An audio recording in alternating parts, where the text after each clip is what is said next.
Hello everyone. इस video में हम पढ़ेंगे regulations on audit and accounts 2020 का chapter 10, that is guiding principles of auditing standards. जो सीएजी के ऑडिटिंग स्टैंडर्ड्स हैं उसके क्या प्रिंसिपल्स हैं वो इस चैप्टर में हम पढ़ेंगे। सबसे पहले पता होना चाहिए ऑडिटिंग स्टैंडर्ड्स होते क्या हैं। ऑडिटिंग स्टैंडर्ड्स को सीएजी ऑफ इंडिया इशू करता है। हमारा जो सीएजी ऑफ इंडिया है वो इशू करता है ऑडिटिंग स्टैंडर्ड्स को। और ये जो स्टैंडर्ड्स होते हैं ये प्रोफेशनल होते हैं नेचर में और ऑडिटिंग के लिए फ़ॉलो किए जाते हैं। और इन स्टैंडर्ड्स को कौन फॉलो करता है? Audit department as well as its personnels. जो एम्प्लॉयज़ होते हैं ऑडिट डिपार्टमेंट के उनको भी ये ऑडिटिंग स्टैंडर्ड्स फॉलो करने पड़ते हैं और ऑडिट डिपार्टमेंट को भी ये स्टैंडर्ड्स फॉलो करने पड़ते हैं। तो ये याद रखना, ऑडिटिंग स्टैंडर्ड्स कौन फॉलो करता है? Audit department as well as its employees. Auditing standards actually कुछ नॉर्म्स हैं जो हर ऑडिट में अप्लाई होते हैं। जो भी ऑडिट एंगेजमेंट सीएजी करता है, मतलब जो भी ऑडिट वर्क सीएजी करेगा उसमें ये ऑडिटिंग स्टैंडर्ड्स एप्लीकेबल होते हैं। सारे टाइप के जो भी ऑडिट्स होते हैं, जैसे फाइनेंशियल ऑडिट हो गया, कंप्लायंस ऑडिट हो गया, परफॉर्मेंस ऑडिट हो गया, या जो कंबाइंड ऑडिट होता है, उनमें ये ऑडिटिंग स्टैंडर्ड्स फॉलो किए जाते हैं। मतलब हर ऑडिट में ऑडिटिंग स्टैंडर्ड्स को फॉलो किया जाता है। यानी कि auditing standards audit procedures determine करते हैं जो कि ऑडिट में अप्लाई होते हैं। तो ये पॉइंट याद रखना है, auditing standards determine audit procedures that are applied in audit. और ऑडिटिंग स्टैंडर्ड्स को इसलिए फॉलो किया जाता है ताकि हाई क्वालिटी का ऑडिट इंश्योर किया जाए। जब भी ऑडिट कंडक्ट हो वो हाई क्वालिटी का ऑडिट हो, इसलिए ऑडिटिंग स्टैंडर्ड्स को फॉलो किया जाता है। और ये हम पहले ही पढ़ चुके हैं कि जो ऑडिटिंग स्टैंडर्ड्स होते हैं they are applied to all types of audit, चाहे वो फाइनेंशियल ऑडिट हो, कंप्लायंस ऑडिट हो, परफॉर्मेंस ऑडिट हो या कंबाइंड ऑडिट हो। सब टाइप के ऑडिट्स में ऑडिटिंग स्टैंडर्ड्स फॉलो किए जाते हैं। और इन स्टैंडर्ड्स को पीरियोडिकली अपडेट किया जाता है, रिवाइज किया जाता है, या इनको मॉडिफाई भी कौन करता है? सीएजी करता है। तो ऑडिटिंग स्टैंडर्ड्स को इशू भी कौन करता है? CAG of India. और इनको मॉडिफाई करने की पावर भी किसके पास है? सीएजी के पास ही है। और इसको पीरियोडिकली अपडेट या रिवाइज करने की भी पावर किसके पास है? सीएजी। और सीएजी इनको टाइम टू टाइम रिवाइज करता रहता है, अपडेट करता रहता है। Next topic is scope of auditing standards includes. Auditing standards के स्कोप में क्या क्या आता है? चार चीज़ें आती हैं। कौन कौन सी? Basic postulates, general standards, field standards and reporting standards. Basic postulates क्या होते हैं? ये ऑडिटिंग स्टैंडर्ड्स को डेवलप करने में हेल्प करते हैं और ऑडिटर को गाइड करते हैं उनका ओपिनियन बनाने में और कंक्लूजन्स वगैरह देने में। तो बेसिक पोस्टुलेट्स मेनली क्या करते हैं? ऑडिटिंग स्टैंडर्ड्स को डेवलप करने में काम आते हैं। जनरल स्टैंडर्ड्स ऑडिटर और ऑडिट इंस्टीट्यूशन की क्वालिफ़िकेशंस को डिस्क्राइब करते हैं कि ऑडिटर की और ऑडिट डिपार्टमेंट की क्या क्वालिफ़िकेशंस होनी चाहिए, यानी कि ऑडिटर के वर्क की क्रेडिबिलिटी को इस्टेब्लिश करते हैं जनरल स्टैंडर्ड्स। मतलब जो जनरल स्टैंडर्ड्स हैं वो ऑडिटर की क्या क्या क्वालिफ़िकेशंस होनी चाहिए उनके बारे में बात करते हैं। फील्ड स्टैंडर्ड्स फ्रेमवर्क प्रोवाइड करते हैं for managing and conducting the audit, कि किसी ऑडिट को कैसे कंडक्ट करना है और मैनेज करना है, उसका जो ओवरऑल फ्रेमवर्क होता है वो फील्ड स्टैंडर्ड्स में बताया जाता है। Last is reporting standards. नाम से ही पता लग रहा है जो ऑडिट रिपोर्ट बनाई जाती है उसे कैसे बनाएंगे, उसका पूरा फ्रेमवर्क इन स्टैंडर्ड्स में बताया जाता है। मतलब जो रिपोर्टिंग स्टैंडर्ड्स होते हैं वो ऑडिटर को ओवरऑल फ्रेमवर्क प्रोवाइड करते हैं कि कैसे ऑडिट के रिजल्ट्स का रिपोर्ट करना है।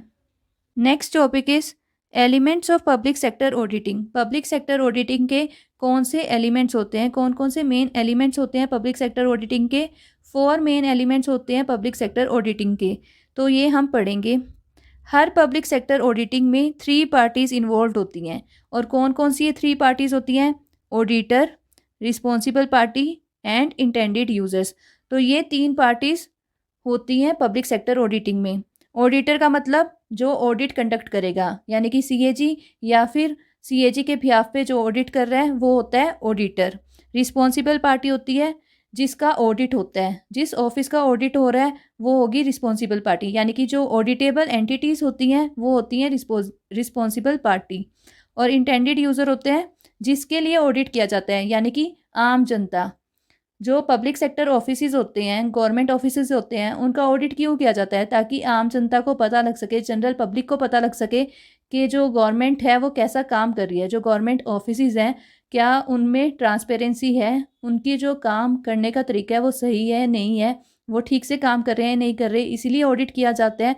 जो वो पब्लिक एक्सपेंडिचर कर रहे हैं वो सही जगह कर रहे हैं या नहीं कर रहे, इसीलिए ऑडिट किया जाता है। तो वो किसके लिए किया जाता है? जनरल पब्लिक के लिए। तो इंटेंडेड यूजर्स कौन होते हैं? जिनके लिए ऑडिट रिपोर्ट बनाई जाती है, यानी कि जिनके लिए ऑडिट किया जाता है।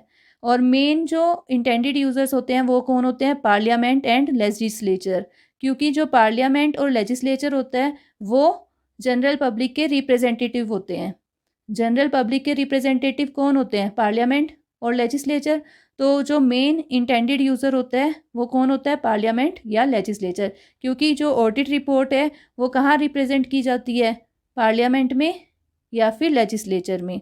तो आपको याद रखना है हर पब्लिक सेक्टर ऑडिटिंग के 3 पार्टीज इन्वॉल्व होती हैं: auditor, responsible party and intended users. Next is subject matter criteria and subject matter information. तो सब्जेक्ट मैटर क्या होता है? वो इंफॉर्मेशन, वो कंडीशन या वो एक्टिविटी होती है जिसे किसी क्राइटेरिया के अगेंस्ट इवेलुएट किया जाता है, मेजर किया जाता है, चेक किया जाता है। मतलब वो इंफॉर्मेशन जिसको इवेलुएट किया जाता है, जिसकी चेकिंग की जाती है, वो होता है सब्जेक्ट मैटर। और क्राइटेरिया वो बेंचमार्क्स होते हैं जिन्हें सेट किया जाता है सब्जेक्ट मैटर को इवेलुएट करने के लिए। तो क्राइटेरिया होता है जिसके बेसिस पे सब्जेक्ट मैटर को इवेलुएट किया जाता है, मेजर किया जाता है, वो होता है क्राइटेरिया। और सब्जेक्ट मैटर इन्फॉर्मेशन होती है वो आउटकम जो सब्जेक्ट मैटर को इवेलुएट करने के बाद मिलता है। मतलब जो इन्फॉर्मेशन सब्जेक्ट मैटर को क्राइटेरिया के अगेंस्ट इवेलुएट करने के बाद मिलती है वो होती है सब्जेक्ट मैटर इन्फॉर्मेशन। तो ये आपको याद रखना है, सब्जेक्ट मैटर वो इन्फॉर्मेशन होती है, वो कंडीशंस होती हैं या वो एक्टिविटीज़ होती हैं जिनको किसी क्राइटेरिया के अगेंस्ट मेजर किया जाता है या इवेलुएट किया जाता है, मतलब जिनकी चेकिंग होती है ऑडिट में। और क्राइटेरिया होता है वो स्टैंडर्ड्स या वो बेंचमार्क्स जिनके अगेंस्ट सब्जेक्ट मैटर को इवेलुएट किया जाता है। और इस इवेलुएशन का जो आउटकम होता है वो होता है subject matter information. Next element is types of audit engagement. 2 type की ऑडिट एंगेजमेंट होती हैं: attestation engagement and direct reporting engagement. जो फाइनेंशियल ऑडिट होता है वो हमेशा अटेस्टेशन एंगेजमेंट होता है, लेकिन कंप्लायंस ऑडिट या फिर हमारा performance audit they are generally direct reporting engagements. तो ये आपको याद रखना है, जो फाइनेंशियल ऑडिट होता है वो होता है अटेस्टेशन एंगेजमेंट, लेकिन जो कंप्लायंस ऑडिट या फिर परफॉर्मेंस ऑडिट होता है वो क्या होते हैं? Direct reporting engagements. अब इन दोनों एंगेजमेंट्स में फ़र्क क्या होता है? अटेस्टेशन एंगेजमेंट में रिस्पॉन्सिबल पार्टी सब्जेक्ट मैटर को क्राइटेरिया के अगेंस्ट इवेलुएट करती है और फिर सब्जेक्ट मैटर इंफॉर्मेशन प्रोवाइड करती है, जिसके बेसिस पे ऑडिटर एविडेंसेस कलेक्ट करता है और फिर अपना ऑडिट कंक्लूजन देता है। जैसे कि फाइनेंशियल ऑडिट में होता है, जो फाइनेंशियल इंफॉर्मेशन है वो रिस्पॉन्सिबल पार्टी प्रोवाइड करती है, इसीलिए फाइनेंशियल ऑडिट को बोला जाता है it is always attestation audit engagement. लेकिन डायरेक्ट रिपोर्टिंग एंगेजमेंट में जो ऑडिटर होता है वो सब्जेक्ट मैटर को क्राइटेरिया के अगेंस्ट इवेलुएट करता है और फिर उसका जो आउटकम होता है, यानी कि जो सब्जेक्ट मैटर इंफॉर्मेशन होती है, उसको अपनी ऑडिट रिपोर्ट में प्रेजेंट करता है in the form of conclusions और रिकमेंडेशंस और इट्स ओपिनियन। तो ये डिफरेंस रहता है इन दोनों टाइप की एंगेजमेंट्स में। तो ये आपको याद रखनी है, 2 टाइप की एंगेजमेंट्स होती हैं: attestation engagement and direct reporting engagement. Last element is confidence and assurance in public sector auditing and levels of assurance. Public sector auditing क्यों की जाती है? ताकि इंटेंडेड यूजर्स को रिलायबल एंड रेलिवेंट इंफॉर्मेशन दी जा सके। तो ऑडिट में क्या किया जाता है? एविडेंसेस कलेक्ट किए जाते हैं जिसके बेसिस पे ऑडिट कंक्लूजन निकाला जाता है, इंफॉर्मेशन दी जाती है इंटेंडेड यूजर्स को। तो ऑडिटर कोशिश करता है कि इतने प्रोसीजर्स अप्लाई किए जाएं, ऐसे प्रोसीजर्स अप्लाई किए जाएं कि रिस्क मिनिमाइज़ किया जाए, ताकि गलत कंक्लूजन ना दिया जाए, गलत इन्फॉर्मेशन इंटेंडेड यूजर्स तक ना पहुंचे। तो वो जो एश्योरेंस है वो या तो रीजनेबल हो सकती है या फिर लिमिटेड हो सकती है, कभी भी एब्सोल्यूट एश्योरेंस नहीं हो सकती। तो पब्लिक सेक्टर ऑडिटिंग में जो एश्योरेंस है वो या तो रीजनेबल होगी या लिमिटेड होगी, कभी भी एब्सोल्यूट एश्योरेंस नहीं होती, क्योंकि कोई भी ऑडिट रिस्क फ्री नहीं होता। ऑडिट में हमेशा रिस्क तो रहता ही है, गलती होने के चांसेस तो रहते ही हैं। तो जो इन्फॉर्मेशन प्रोवाइड की जाती है इंटेंडेड यूज़र्स को, वो रिस्क फ्री तो नहीं हो सकती, इसलिए जो एश्योरेंस है वो या तो रीजनेबल होती है या फिर लिमिटेड होती है, कभी भी एब्सोल्यूट एश्योरेंस नहीं होती। Next topic is general principles of public sector auditing. Public sector auditing के जनरल प्रिंसिपल्स क्या क्या हैं? First one is ethics and independence. जो ऑडिटर है वो इंडिपेंडेंट होता है और उसे कोड ऑफ एथिक्स फॉलो करने होते हैं। जो सीएजी के कोड ऑफ एथिक्स हैं वो फॉलो करने होते हैं और वो इंडिपेंडेंट होता है। Next principle is professional judgement. Audit के दौरान ऑडिट की प्रोसेस में जो ऑडिटर है उसे अपनी प्रोफेशनल नॉलेज को, स्किल्स को अच्छे से यूज़ करना होता है। मतलब जो भी उसकी ऑडिटिंग स्किल्स हैं, प्रोफेशनल नॉलेज है ऑडिट की और एक्सपीरियंसेस हैं, उसे ऑडिटिंग में यूज़ करना होता है, उसे बोलते हैं professional judgement. Next principle is due care and scepticism. Due care मतलब ऑडिटर ऑडिट को अच्छे से प्लान करे, कंडक्ट करे, ताकि उसके काम में गलती ना हो। और प्रोफेशनल स्केप्टिज्म का मतलब होता है क्वेश्चनिंग एटीट्यूड रखना, प्रोफेशनल डिस्टेंस मेंटेन रखना। मतलब जिस पार्टी का ऑडिट हो रहा है उससे डिस्टेंस मेंटेन रखना और उनसे जितने हो सके क्वेश्चन पूछना और ऑडिट के दौरान अलर्ट रहना, उसे बोलते हैं professional scepticism. Next principle is quality control. कि जो प्रोफेशनल स्टैंडर्ड्स हैं क्वालिटी कंट्रोल के, वो फॉलो किए जाएं ताकि हाई क्वालिटी का ऑडिट इंश्योर हो। Next principle is audit team management and skills. कि जो ऑडिट टीम है उनके पास ऑडिटिंग स्किल्स हो, अच्छे से मैनेजमेंट की हो, कि वो अच्छे से कोऑपरेशन के साथ वर्क करें।